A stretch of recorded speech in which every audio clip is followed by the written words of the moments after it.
11वां बरस पाकिस्तान का आलमी स्ट्रेटेजिक रिटर्न। वाशिंगटन में दोबारा मज़करसी हैसियत मिल गई। मोतबर आलमी जरीदे द टेलीग्राफ ने पाकिस्तान की मौसर सिफारतकारी और अस्करी क़यादत को आलमी मंजरनामे में अहम करार दे दिया।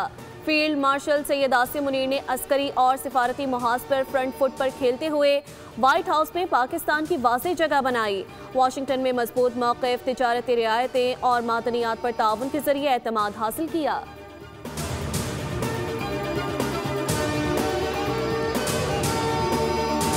आलमी स्ट्रेटेजिक शिराकत दारी, पाक अमरीका ताल्लुकात का नया बाब।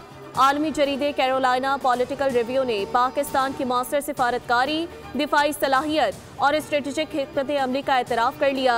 जरीदे के मुताबिक पाकिस्तान ने आलमी सियासत में दोबारा अहम मकाम हासिल किया।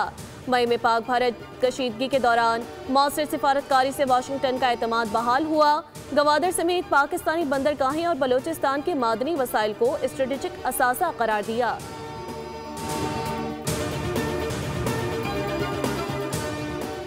इमरान फारूक को बानी मुत्तहिदा ने कत्ल कराया। नशे में कत्ल का हुक्म दिया गया। अब वो मगरमच्छ के आंसू बहा रहे हैं। अगर वो शहीद इनकलाब के कत्ल की तहकीकात चाहते हैं तो केस दायर करें। मैं हर किस्म के ताउन के लिए तैयार हूँ। तमाम सबूत फराहम करूँगा। मुस्तफ़ा कमाल की प्रेस कॉन्फ्रेंस। कहा, इमरान फारूक की बीवी की लाश पर ड्रामा किया जा रहा है। बानी एमकेएम कौम का मुजरिम और गद्दार है। इमरान फारूक के बच्चों से दरख्वास्त है कि लंदन वापस जाएं तो बानी एमकेएम के खिलाफ केस दायर करें। बानी एमकेएम भारतीय खुफिया एजेंसी रॉ से फंड्स हासिल करते हैं।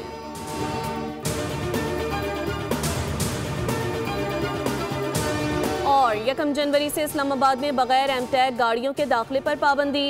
इस्लामाबाद सेफ सिटी को कैपिटल स्मार्ट सिटी में तब्दील करने के लिए जामिया प्लान तलब कर लिया गया। वजीर दाखिला मोहसिन नकवी और वजीर मुमलिकत तलाल चौधरी का सेफ सिटी हेडक्वार्टर्स का दौरा। सब्सक्राइब करें और बेल दबाएं ताकि कोई खबर रह न जाए।